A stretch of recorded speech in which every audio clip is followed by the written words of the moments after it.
Growing up, I took a huge interest in aviation, and my dad was also in the Air Force. He got me interested in flying throughout my whole life. One of the career paths just so happened to be choosing Air Force ROTC. My brother, Sergio, he studied in a high school in a military academy in Puerto Rico. After that, he decided to go to the Air Force Academy. He wore his uniform all the time.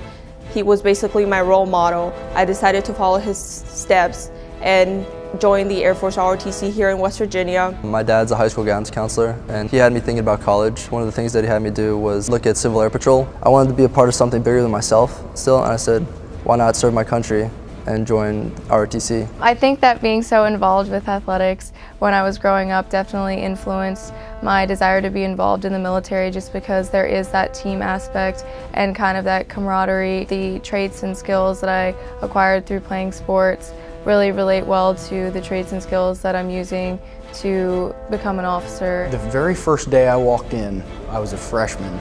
I had no junior ROTC experience, no prior enlisted experience. I was just an 18-year-old kid walking in.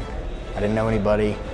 I wasn't really nervous, I just didn't really know what to expect. Come to find out that you don't have to have any experience at all. Being part of ROTC has made me feel more a part of the campus, being able to do color guards and community service and volunteering. I think that was a good starting point for college. I got to meet a lot of people and kind of have a base before I was just thrown in with everyone else. I spent my first semester just as a normal college student. I wasn't involved in the program, but once I made that decision and once I kind of committed to that, it was definitely what I wanted to do and what I spend all my time doing now. This is like a 4-year interview, and then after this 4 years, you basically get a job.